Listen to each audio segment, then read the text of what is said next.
This is the Business Storytelling Show, a top global marketing podcast listened to in more than 100 countries, live streamed on social media, and broadcast on DBTV.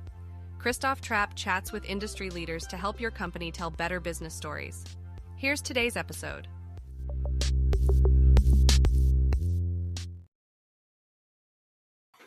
Hey, business storytellers. Today, we want to talk about teamwork makes the dream work. Basically, product marketing, brand marketing, content marketing, all the different types of marketing. Why are people still not working together? Why does everybody have to create their little fiefdom? Makes no sense to me, seriously. And you know what does make sense to me? When people work together and they actually create something better. They create a better experience. They know what's going on. You can learn from each other. So I don't know why people don't do that. So today we're talking to Samantha Rideout. She is integrated marketing leader, product marketing leader in the health tech space, and super excited to hear from her on this topic. And why do we have to talk about this topic still? That's what I want to know. Samantha, welcome to the show. Thank you so much Blow for it that. up. Yes, let's get into it. Why do we still have to talk about this? And I think the faster we're moving and the more things we're trying to do, the easier it is to kind of slip into these buckets where we're saying, oh, we have this product we have to launch. How are we going to launch it? Let's scramble. Let's get something together. And you don't think about the big picture. I like to think of it as building a house. So you have the roof of the house is your brand marketing, your brand. Like this, everything has to fit under this roof. And then you have like the different floors, could be your different products, your different product suites, depending on how your company is set up. And if you have like a solution set, that's like a room in the house. And then the furniture are the products. So how do you talk about the features of the furniture? How do you get people excited about this? How do they see, oh, I could see this chair in my own home? And sometimes we can get so micro just thinking about the chair. But when you zoom out, you have to see, how does this fit into the room? How does it fit into the rest of the product stack? And then when you zoom out further, how does this fit into the brand? Why do people care about our brand? And why they care about the product needs to sync up with why they care about the brand. And seeing things, being able to like get down in the weeds and understand the product and how to market it is important, but it doesn't make any sense unless you're looking at it from a brand perspective. So it all has to work together for any of it to be successful. Yeah, no kidding. And everybody in the live audience, please mute your Slack. Just FYI, there is it's just like turning your phone off, right?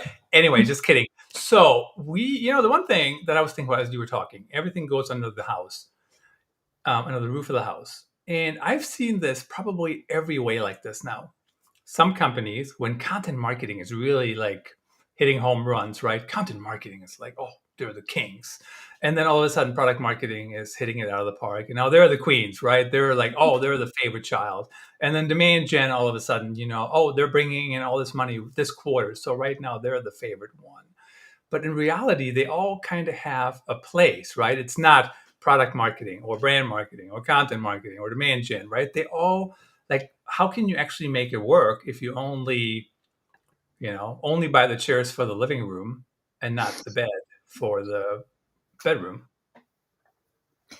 I think it all comes down to relationships. And in this like a current ecosystem where everyone's talking about AI, and is it going to take all of our jobs? Is it going to change all of our processes? Do you need people doing these things anymore? Or can AI just take over everything? I think the one thing that AI can never really take away is the relationship building and figuring out the synergy and getting ahead of stuff. The human element is like, that's the unique, I guess, kind of like secret sauce of marketers. So maybe there's things that demand gen does that AI can do. Maybe AI can do better. Who knows? And same thing for, I know in the content marketing space, there's been so much buzz about AI is going to be writing all of this, and we can produce so much more content because AI will write it all. And I don't know, I still think I would rather read something written by a person than written by AI, but who knows how that's going to shift over time and how all of that will shift and change. But I think the thing that is really unique about having people doing things instead of robots or whatever we want to call AI. Is it a robot? I don't know. Is this relationship element. And when you bring people together and come up with ideas. So if you have a product to launch and you're bringing together all the different stakeholders who will have some piece of this, bringing this product to market and figuring out, oh, when the demand gen people talk about, okay, we were looking at this and, like this topic does really well, but this format did well. What if we came up with something like this, created some content that will kind of like wet the whistle of this specific niche that's doing well right now with this product? And then the product marketer can say, oh, wait, we actually have this whole series that we could do because we're having these things happening. And because you're together and having conversations and figuring out your unique insights and different things that are coming down the road that might not even be documented anywhere, but you just kind of know that they're happening. And you could even say things that are not necessarily facts, but kind of hypotheses like, I think maybe something like this could work. You can build off of that. And when you I was going to say, you like the people you work with, I guess you don't even need to like them really. But if you have good relationships with the people you're working with, and you can have kind of like honest, open conversations, you feel like it's a safe space to be able to suggest things that, I don't know, maybe this is a dumb thing to suggest, but I'm going to suggest it anyway because we have this relationship and I don't feel like you're going to just call me stupid for saying this. And because you have that openness to be honest, to try things that might fail, to suggest things that might be ridiculous, that's how you get to the output that is greater than the sum of the parts. So what all of these different departments could do in their own bucket is great, but what everyone can do when they're working together and figuring out different pathways, different ideas, workshopping things, and having the relationship to be able to get ahead of things. So it might even be something casual like, oh, we're going to have to launch this next year, late next year. And because you're having that conversation, this is not, I was notified in Monday.com that I need to let these other people know this is coming. No, it's like more casual, more organic. And then you can start getting the brain wheels turning to figure out things that are more creative than if it was just like a last minute, like I'm ticking the box, this is going to happen, you need to do this, this, and this. And you just work through the jobs to be done. It's so much better when things can just kind of develop organically and you can just be like workshopping things with your peers and your team instead of, oh, I got to do this right now. What I heard you say a little bit there is, I mean, you have to talk to people. You have to use your brain, which is really, really tying it back to the AI discussion just a little bit here. I think AI can be used for a lot of different things, but what it cannot be used for, 100% no, is one and done anything. Like you can't just go to AI and say, write me an article on this. You could go to AI and say, hey, I just talked to Samantha. Here's the transcript. What should I write about? Is there anything I missed? Right. And then you get some ideas. And maybe even if you're really good at it, a first, third, and eighth draft, right? But again, it's not just a one and done kind of thing. Now, if you have to use your brain talking to people, how do you find the right times to do that? Like, I mean, I'm just thinking about, I've gotten some great ideas for content, not even part of a campaign from like product marketing or even sales. I've had sales teams previously say, hey, everybody finds us by searching for this term and they end up on our website. And I was like, we don't even rank for that term, but maybe we should. Do you know what I mean? Because that's what they think. So maybe there's more potential. So you can get all these different ideas, but how do you find the right times and make the time to actually have those discussions and collaborations in your experience? Well, you always need to have a little bit of space for creativity. And I think this is where it can get tricky in very fast paced, high growth type environments where you have so many things to do that you don't have enough time to do all of the essential things that have to be done, let alone have time to just kind of like brainstorm things. But I think this is one of the ways that remote work, it gets a bad rap for not being as good for collaboration. You're not running into people at the water cooler or whatever, but you have to build in time for these things and be more intentional about it. So when I'm like working through a strategic readiness piece, like part of it would be, okay, what are we going to do for content on this? And then have a block where here's like the questions we're going to ask to be able to brainstorm something. And who can brainstorm on demand? Like you can't just say, oh, okay, well, we're going to brainstorm at 10 a.m. Eastern. Make sure you bring your ideas.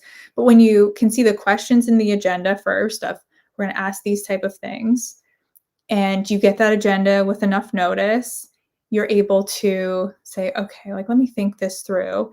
And I find I get my best ideas when I'm working out. So I like to like I'll go for a run or I'll ride my Peloton. And while I'm not thinking about those things is when I have the ideas. And then I can come to a meeting with ideas versus just trying to fit it into other pieces of what's happening and or just try to like do it without being prepared to have these kind of discussions. And it just can be really tricky. But building in the time and being intentional about it, I would say, is a really challenging part when you're moving fast and it seems like, oh, we don't have time to just think. We don't have time to brainstorm. We just got to get through all of these things. So being really intentional about building it in, I think, is a really great process. I think the other thing too, sometimes it's not a big group when you can have the best ideas. Sometimes it's like a one-on-one discussion. So I try to have when I have one-on-ones with people, it not be, okay, we're going to list off all of these status updates that we're going to do. Like ding, ding, ding, ding, ding. We covered 10 things. It was a successful one-on-one. I think a much more successful one-on-one is when you have a couple things that you need to discuss, but there's some space to be able to talk about problems and kind of just work through it with one other person. Because sometimes the smartest people in the room might not feel comfortable suggesting something when there's 10 people on a call. But when it's just 2 people, they could say, yeah, you know what? Maybe if we did something like this, and that could be the little germ of an idea that snowballs into this great thing. But you had to leave space to be able to have those kind of moments and opportunities for that kind of stuff. I think, the one thing I want to add into that too is this is exactly why I love time blocking, right? So like some days, like head down, like don't talk to me. I got to do these articles. I got to do this research. I got to do this and this and this and this. And then other days, find the time to talk to people. Or when you're caught up, I know some people will argue, I'm caught up. I'm so busy for the rest of my life. But, like find the time then. But let's talk about remote for a little bit. I also think remote gets a little bit of a bad rap because, oh my goodness, you don't see each other, right? But we're having a fun conversation. I'm learning a lot of things from you, and we're not in the same place. I don't even know where you are. Where are you, Samantha? Just north of New York City. North of New York City. I am in Iowa. But it doesn't make any difference, right? Like where we are, we're just collaborating. But what are some of the tips that people can use when they're collaborating remotely? I mean, I would say have a good mic. You know what I mean? Like make sure your internet works. But what else?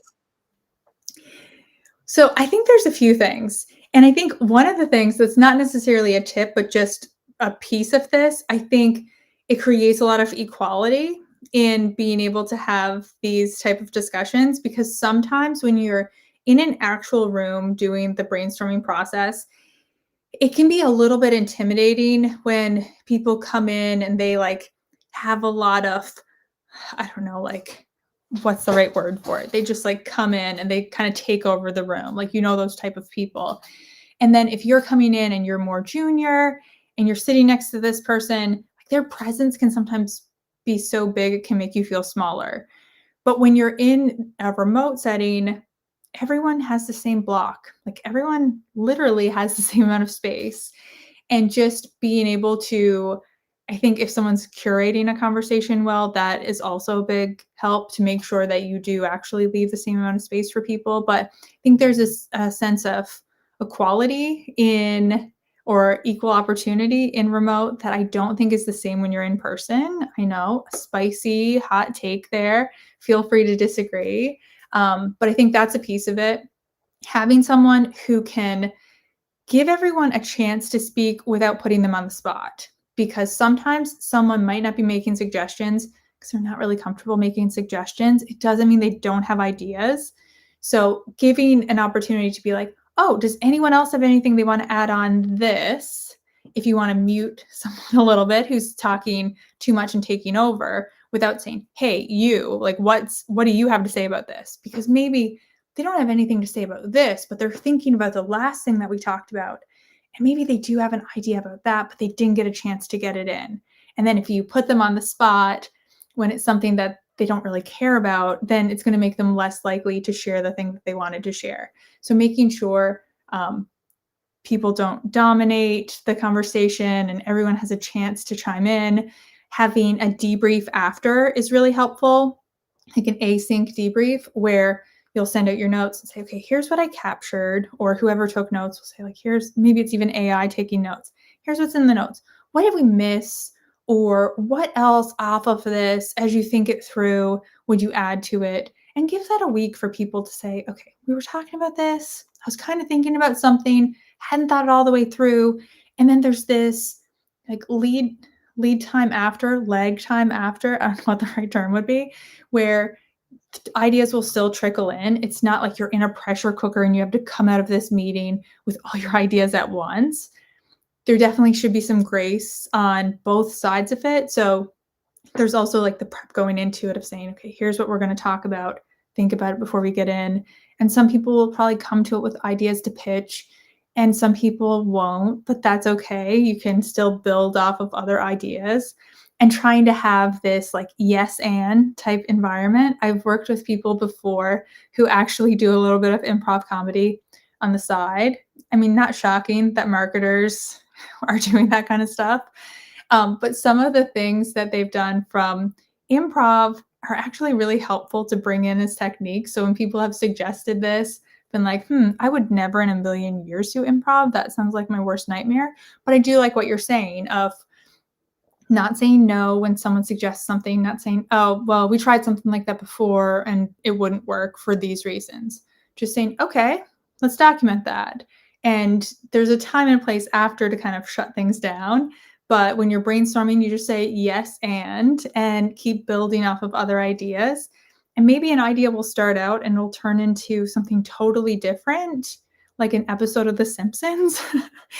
It starts one way and what happens at the end has nothing to do with the beginning.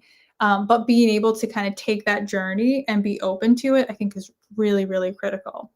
What about for you? What are some things that you've found that have worked really well? I'm baffled by the whole comment about the same box. And the more I think about it, it's very true because so here's the thing. We don't know how tall we are, right? You could be 5'11", 6 feet. I don't know. Or you could be 5'1". You don't know how tall I am. I'm a pretty tall guy, big guy. Still got the football helmet behind me back in the glory days or whatever. But if I go into a room, right, whether I want it or not, I will look like I'm owning my space in the room, right? I can't help it just because I'm big, like just how it is. But here, we're roughly the same size, right? I mean, like everybody has the same space. So I found that very interesting to think about it like that. I also think it's important for people to actually consider how people want to collaborate. And you know what drove me crazy when I was in an office? When people threw the Post-it notes on the conference room table. And they said, just write your ideas on these Post-it notes. I'm like, why? I don't want to, because you're just going to complain about my handwriting. Do you know what I mean? And then they all did. Like, it's not a good experience. So I'm a big fan of doing it online. I think it's important to find the right time and, kind of move forward together. Now, talking about going forward together, though, how important is it to implement some ideas and make sure people know what ideas were implemented? And I know I think this is a harder question than it sounds, because sometimes I think ideas get combined and then it's like, which part of the idea was whose idea? And I think sometimes, not always, if you have a toxic boss, maybe this is not the case, but sometimes ideas get combined and nobody actually knows who had the idea. Do you know what I mean? So somebody just takes credit because they had the final idea. But how important is it to move things forward and make sure people know what came out of it? Well, I don't think the ownership of the idea matters as much as getting something done together as a team. And I think your success as a team is your success as a team. And I think where this can sometimes be a little bit more challenging maybe is when you're working with SMEs, whether it's like a thought leader or like whoever within your organization, maybe without like outside of your organization, but especially inside your organization where you're getting information from them. Their time is precious. Their insights are highly specialized, highly valuable. And sometimes you get things out of that and you feel an obligation to kind of run with what they gave you versus taking a step back, kind of going back to how we started this, taking a step back and thinking, okay, big picture, what is the best thing for my audience? Because just the same as we're not computers doing the work, our audience is not a computer either. So it's not just giving this thing to them that feels like the smartest thing, or like we beat our competitors in X, Y, and Z way, and let's tell that to our audience and they'll say, oh, yes, jackpot, I understand that now. No, our audience needs to get information in a way that's accessible to them, that's relevant for their pain points, that's relevant to what our brand is, what our product is. So sometimes you can get the most precious ideas from the most precious people, but it doesn't make the most sense for your audience. And being able to know when's the right time to say yes and when's the right time to say no requires having a lot of information about who your audience is and what they react to. So I think that's almost the most important thing to consider versus like where did the idea come from, who gets credit for it. It's more like what ideas make the most sense for this audience. I think it's so easy for people to forget about, who's the audience. I mean, I see that a lot actually. It's like, oh, here's an idea, blah, blah, blah. Like, okay, who's the audience again? Remind me. And then if people can't answer that, it's like, oh, how do we even know that's a good idea if we can't Mhm. rattle off the audience, right, that we're talking to? Um, so how do you align that? Maybe like really quickly, how do you make sure all those things are in place and people keep that top of mind? Do you have any tips to keeping the audience top of mind other than just keep saying it? Well, keep saying it is important too. I think it's really important to pair analog feedback and digital feedback. So I think a lot of times we index too much on digital of, okay, we look at these analytics and this did well or that did well. So let's do more of that. This didn't do well. Let's do less of it. But take what you get from those hard, true, like you can't argue with data, like look at that, but also appreciate the analog layer of having the discussion with people who understand the audience well, who are in the conversations with them, who understand the product well, and layer on top of those digital insights the analog piece, because you can't take one or the other in a vacuum and just run with it. But putting both of that together is how you really understand what's going to land with your audience. It's certainly an important exercise. Samantha, really appreciate you coming on the show. You can connect with Samantha on LinkedIn, anywhere else. I mean, I'm on LinkedIn all the time, so that's the place to find me. Find Samantha on LinkedIn. The link is below there. And we're out.